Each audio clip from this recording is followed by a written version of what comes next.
The first time I heard the knocking beneath the floorboards, I thought it was the pipes. Or maybe rats. The house was old, inherited, barely maintained. Its bones sagged with time, and every night brought a new sound. But this was different.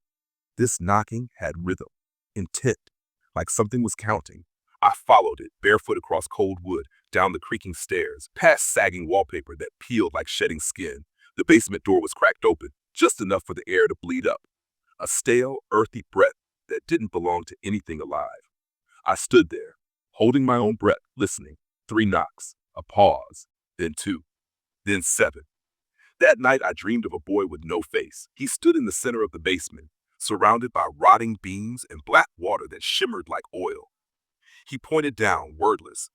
When I looked where he pointed, the floor split open like wet paper, and something vast began to rise.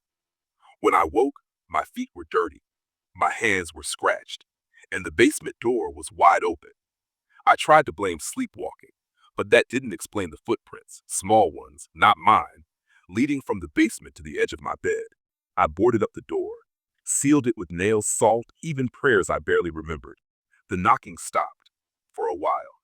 Then the floor began to breathe, subtle at first, a soft rise and fall beneath the carpet. I told myself it was the shifting of wood, the natural settling of a house too old to stand. But one night, as I sat still and listened, I realized the rhythm matched my own breath. When I held it in, so did the floor. When I exhaled, it sighed. It was sinking with me. That's when I began to hear whispers. Not loud, not clear, just on the edge of understanding, like a voice behind a door in a dream. They came from the vents, from the drains, from beneath the bed. Words like hollow, open, come down. I started finding dirt in strange places, in my sink, in my shoes, on the pillow beside me. Once I coughed and something dry hit the mirror. It was a tooth, not mine, small and yellow with a crack down the center. I called a priest. He refused to step inside. Said the house felt wrong. Said my eyes looked vacant. I asked him what that meant. He only crossed himself and left. I tried to leave too.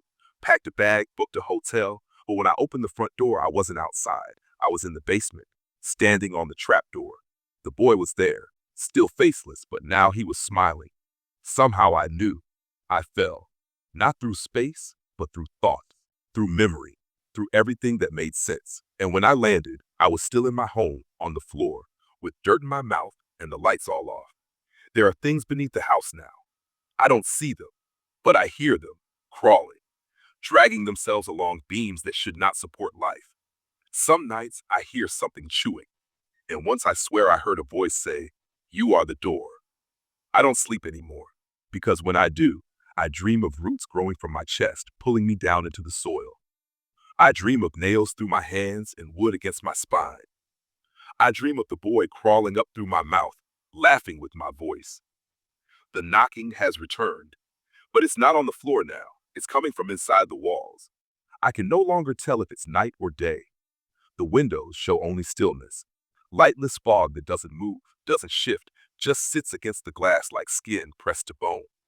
I tried opening one once.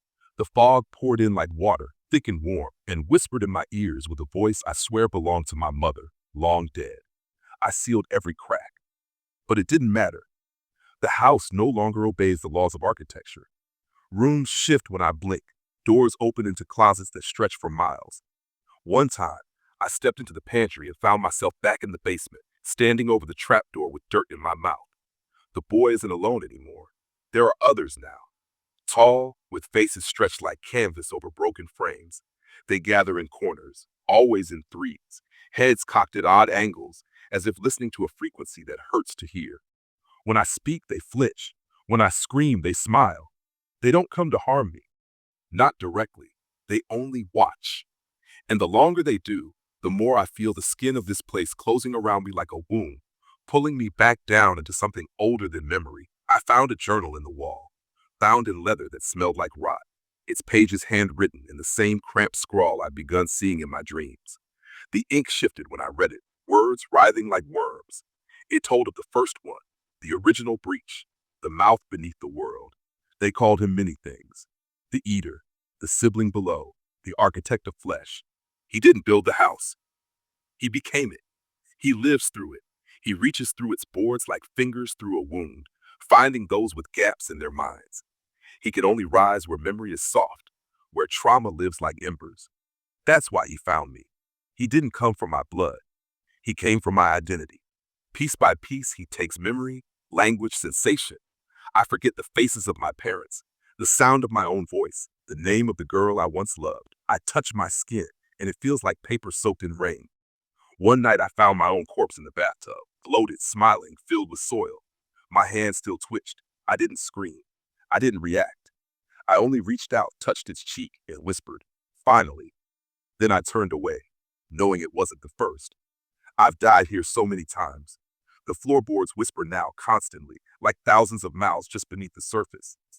If I lie still enough, I can make out full conversations, bargains, prayers, children asking for mothers that never came.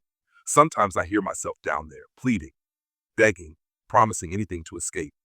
But he doesn't want promises. He wants roots. The walls pulse when I cry, the pipes groan when I laugh, the stairs breathe with my heartbeat. I am being synchronized, assimilated, translated into something useful. Every emotion is absorbed. Every doubt becomes fuel. I tried leaving once, packed a bag, turned the knob, and walked out into the mist. I walked for what felt like hours, but the trees never moved. The grass never bit beneath my feet. When I turned around, I was standing at the threshold again. Only now the house was smiling, its windows curled upward, its gutters wept, and the boy was waiting on the porch, holding something in his hand. My face, a perfect mask of my skin, eyes still blinking, mouth twitching. He offered it to me. I took it. I wear it now sometimes when I forget who I am. I don't sleep anymore, not out of fear, but because he doesn't need me to. He watches through my eyes, speaks through my mouth. I catch myself whispering things in the middle of the night. Threats, confessions, instructions. I once wrote a letter to someone named Motherwood signed in blood. There is no Motherwood, but I mailed it anyway. The mailbox took it with a wet sound. I think I am being prepared for something. Not death, not madness. Birth. The pit beneath the house no longer hides. It has grown. The entire basement is now a mouth, ringed with teeth made of wood and bone, chanting low tones that vibrate through my spine. I kneel there often, not out of obedience, but compulsion. My body moves without me. The boy told me a secret last night. He came into my room, climbed into bed, pressed his forehead to mine, and whispered, "You're not the first, but you will be the last. When you finish becoming, the floor will open, and he will rise, wearing your name like skin." And I believed him.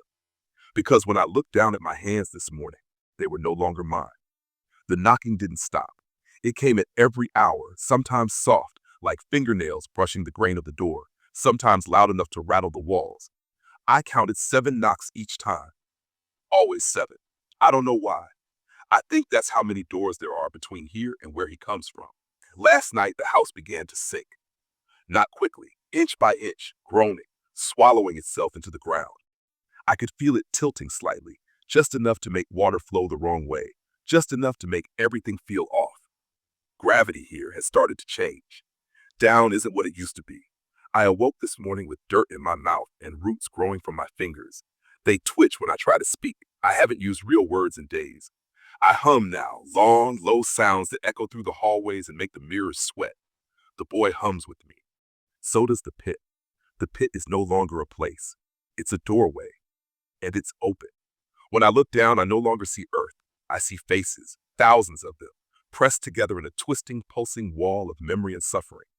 They look up at me, not in agony, but in welcome. They mouth my name with reverence, though I no longer know what that name is. The face that rises from the pit isn't the boy's. It isn't mine. It's older than either, shaped like all the things we forget before we're born. It's made of places we never return to in dreams.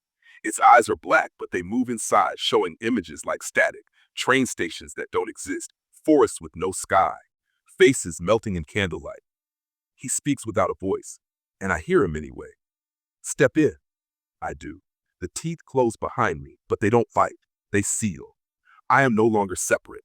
I am the floor. I am the bones beneath it. I am the mouth that opens in the dark. I am the thing people hear when they sit too long in silence and begin to feel watched. I walk through corridors that should not exist, rooms made of things that should not feel, a hallway lined with clocks, each ticking in reverse. A chamber with a single chair where someone sits that looks like me, bound in ropes made of hair, blinking once every minute. I sit across from him for what could be days. We do not speak. We do not move. We only exist in mirrored agony. And then I rise and he stays. I leave myself behind. I walk on. The house folds. It bends inward like paper burning from the edges, and what remains is him, towering, beautiful in his wrongness, smiling with a mouth that stretches to the horizon. And in his hand, the world. It looks small, delicate, ready. He places it gently on the floor, a new floor. And as I kneel beside it, I realize I am no longer part of the story. I am the story. I am the house that waits on the hill. I am the fog that lingers by the porch. I am the knocking that comes when no one's home. I am the floor that opens when you sleep too deeply. I am the child that whispers he's coming through.